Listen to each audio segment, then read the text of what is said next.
Welcome to SmallTalk by Sfarim Chatter. I'm Nachi Weinstein.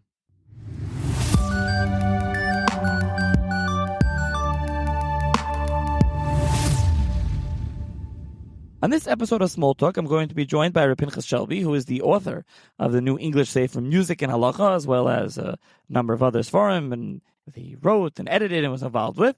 And so we'll be discussing this new book, Music and Halachah. So thank you, Pinchas, for joining me. Thank you for having me. So let's start off. Why did you decide to write a book about music and halachah? So I would say the reason why I wrote this book is because I get very much interested in topics that our practice isn't in so much accordance with halachah. A lot of times we find halachas, in Shulchan Aruch that we don't, practice, which needs to be, you have to be ma'ayin and what's the pshat. So that's how really it started, and I didn't really write it as a book initially. I started learning the sugya for myself, and then I realized there's a lot here, and maybe people could benefit from it as well. Are you interested in music? Are you musical? Was that the interest, or it was just an interest like halacha? Oh, this is a halacha that people don't do, so therefore I'm interested. So I think it's mainly because it's halacha. I am a little bit into music, but didn't come from that so much.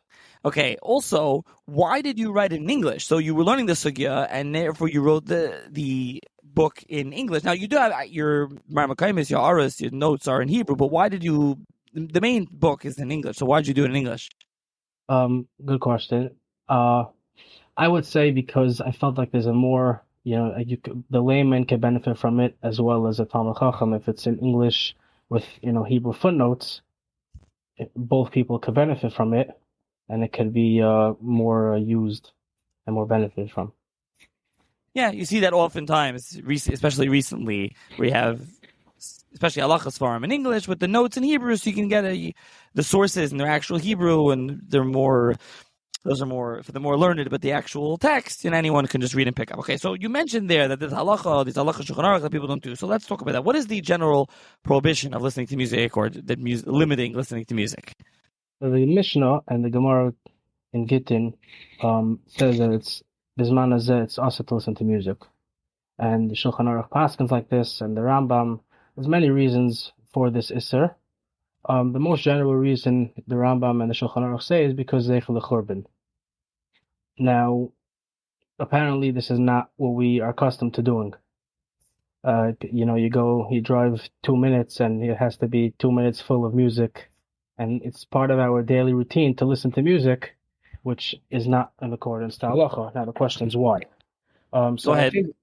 So there's a few different heterim that the Olam is soymech on. The Ramah says that if you're not accustomed to music or you're not at a wine banquet, it's mutter to listen to music. Now for Ashkenazim that's great, but for Svardim who go after Shulchan Aruch and the Mechaber, it needs explanation what we rely on. So believe it or not, even some Ashkenazim, Mishnah Berurah paskins not like the Ramah in this aspect, and he says also that even if it's a non-banquet and if you're not accustomed to music, it's also asur. Now, the main reason, which might sound very funny, is because the poskim, try very hard to figure out what is this that we rely on. Basically, it comes out, and there's been so much tzaras and suffering over the years that there's a heter brought down in the earlier poskim that if someone's depressed, they may listen to music after the churban. So the poskim want to take that and stretch it further to bisman hazeh, that you're allowed to listen to music because there's so much suffering in our times that how can we take away even music from the olam if we're all in a matzav of a lot of tzaras? During COVID, maybe we'll get to that later regarding 3 weeks, the Sphira, a lot of the poskim came out saying that it's must to listen to music based on this reasoning. There's another 2 reasons I think that the Olam is soymech on.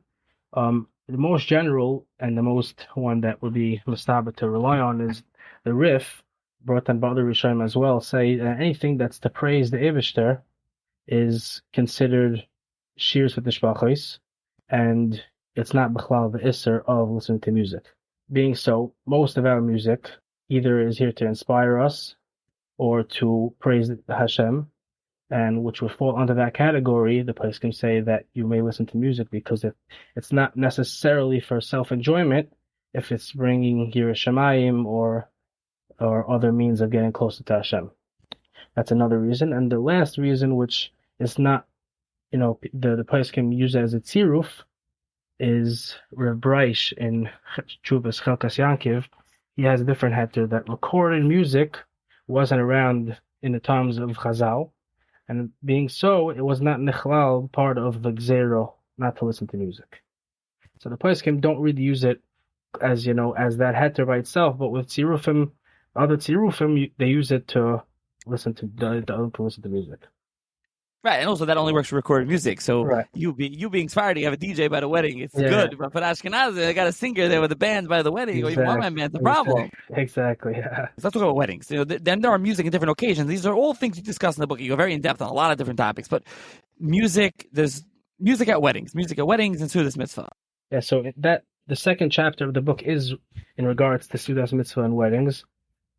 It is actually brought down in the Rishonim that a chasana should have music to be mesamech chasa v'kala.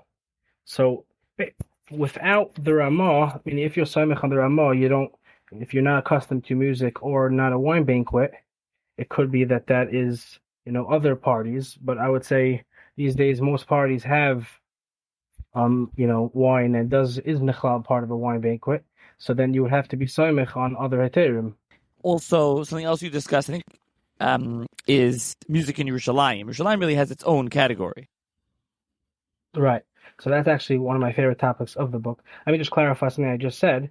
The music at chasanas, if it's a Sudas Mitzvah, then that's what I said that you can rely on other heterim. Music at chasanas, that is what, everyone's samech on, is that it's a Sudas Mitzvah. So in the book, we try to go through every function and party that we have nowadays and see if it's nichlal, part of a Sudas Mitzvah or not.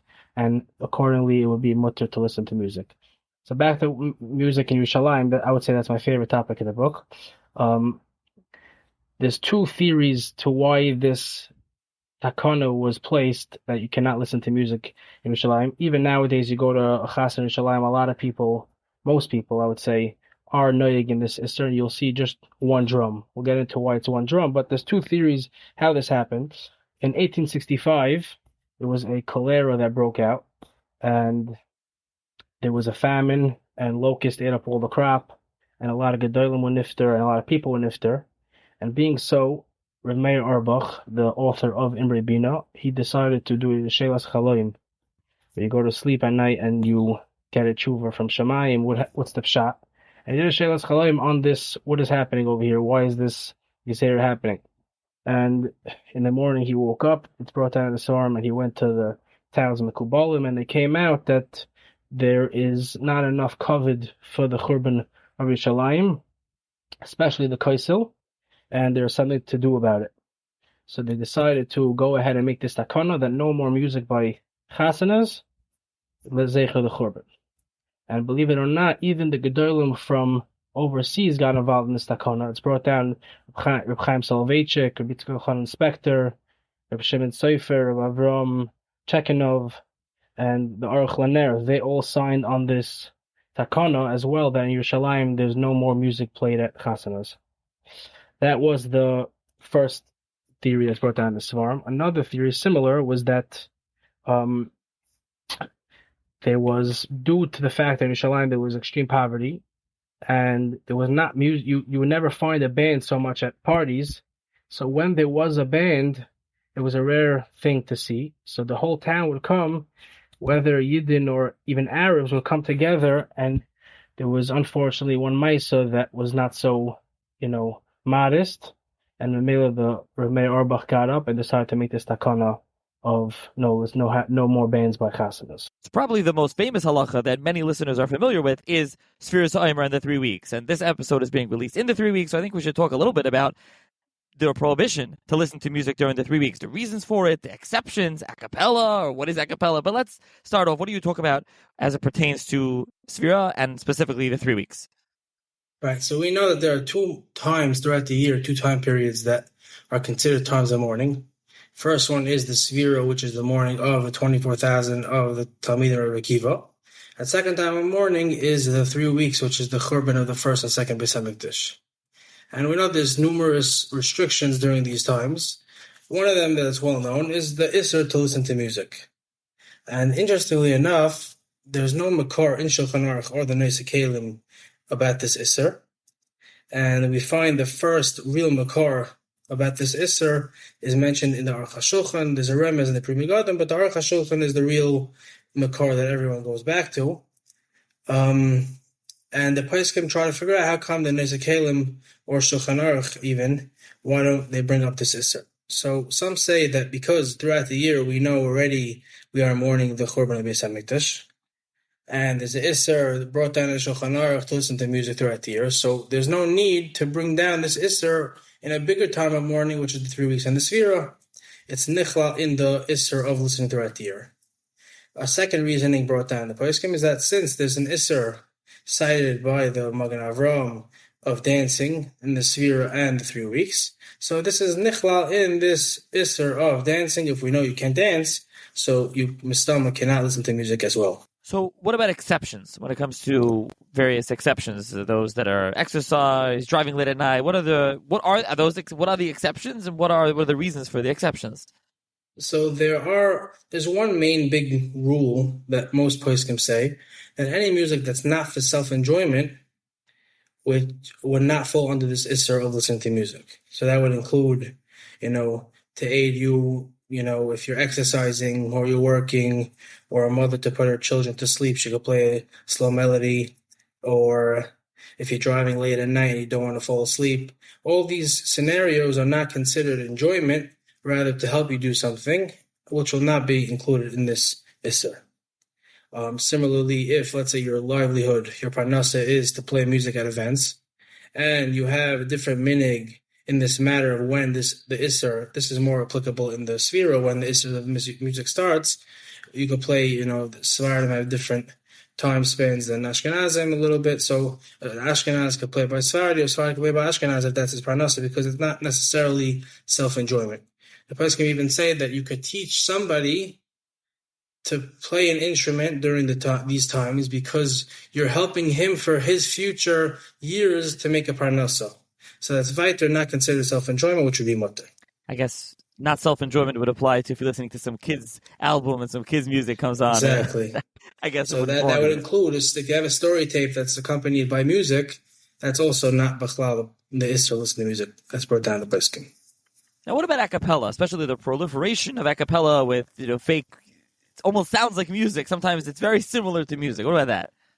So that's really a very, very popular question. I don't want to get myself in trouble over here. But believe it or not, most Poskim, if not all Poskim, say that it is 100% Isser to listen to a cappella during these times. Because what's the reason for this Isser? The Isser was so that you're not overjoyed in happiness. If you have music that sounds like music, even though it's just portrayed to sound like music, but it's not real instruments, and it brings you happiness, so that does the same thing as music. So most poskim say that a cappella is usher. This includes all the American poskim that we rely on today, Rav Shmuel Felder, Rav Harfinis, Rabbi Forsheimer, Rav Shlomo Miller. They all say that this is usher. The Yalkut Yosef wants to say that if it doesn't bring you to dance, then that would be mutter, because like we said earlier, that it has to, if it's nichlal in this isser of dancing, so it has to bring you to dance in order to be usher. So if you listen to slow parts like a cappella, that would not be a problem. When I asked Rav Shmuel Kamenetsky once in a correspondence in a letter about this isser of a cappella, is there an isser or not, he wrote back to me, "En ruach chachamim neicha bezeh." So I took that very clear cut that it's not so well accepted. Now you have a very interesting chapter titled "Music in the Morning." It's chapter 6, and there's 3 parts of that chapter: waking to music, music in the bathroom, and music before Birchas HaTorah. So if you could talk a little bit about that, very interesting, not so well known halachas. So there is an isser that is singled out by the Rishonim. It actually comes from Yerushalmi, that there's an isser to listen to music right when you wake up in the morning. Taisus and Gittin brings these to Yerushalmi. When Mar Ukva sent the Rish Galusa, who used to listen to music every morning, he sent them a pasuk, Yisrael al tismach ba'amim el gil, Jewish people do not rejoice like the nations. meaning that this is too much happiness to wake up to music, and you should stop doing so. So a common question would be, if you allow to listen to music with an alarm clock, let's say your alarm clock, you don't want to play your favorite song to wake you up. Rav Shlomo Zalman wants to say that it is also to do so, while other poskim say that since it's no self-enjoyment, like we said earlier, it's not the regular isser of listening to music, which would be mutter. Especially if there is a reason that this that this music is used for a mitzvah, let's say to get up for shachris to daven, that is not exactly the isser of listening to music, which would be mutter. A common question that comes up in yeshivas, or more commonly in camps nowadays, they like to wake up the campers with music. So based on this rationale of using it for a mitzvah, l'chara would be mutter to wake up the camp with music in the morning. Now, some other halachas that you have, there's a couple other ones I will mention. You have music on Shabbos, Yom Tov, and Chol Hamoed.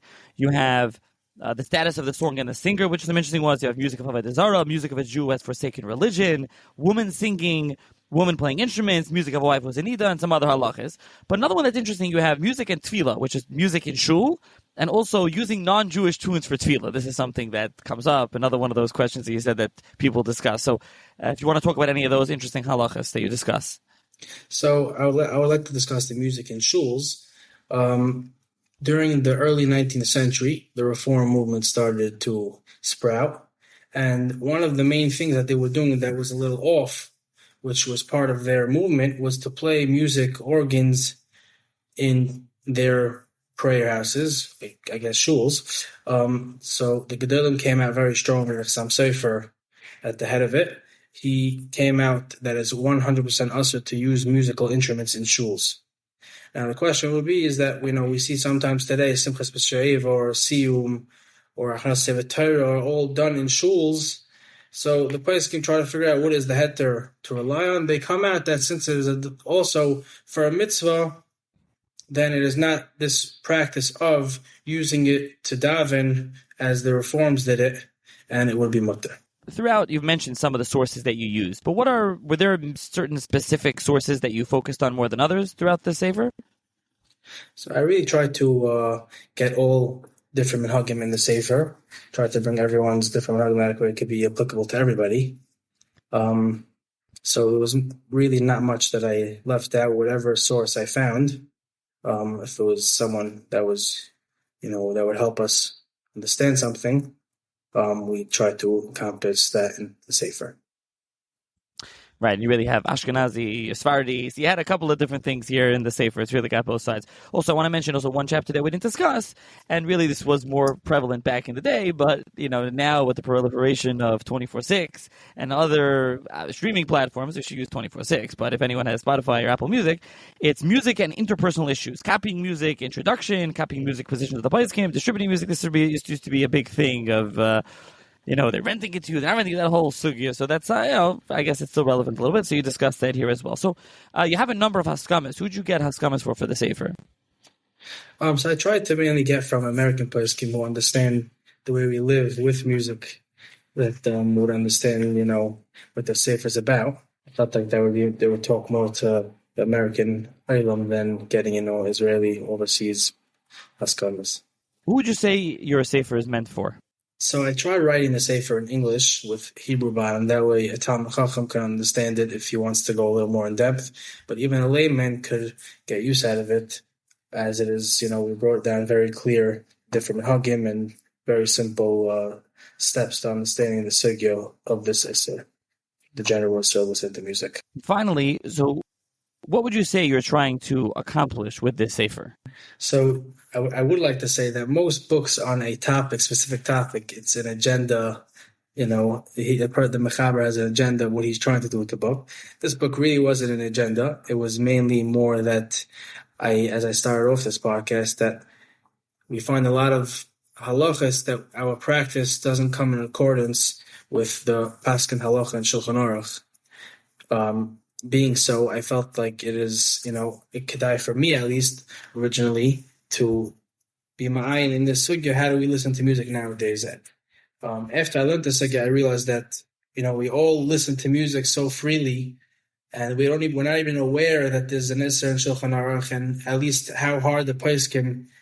If you look in the first chapter of this Isser, where we bring down many poskim who worked very hard to get us the heterim that we have today to listen to music. So I would say the book was really meant to bring awareness to this Isser that's brought down in Shulchan Aruch, or better yet, not that it's Asr, but at least awareness that there is an Isser that we should be, aware of. Okay. So I will link in the show notes if anyone is interested in purchasing it. It's available in your local farm store, but I'll also put a link in the show notes for those interested. And thank you for joining me to discuss the Sefer. Thank you so much for having me.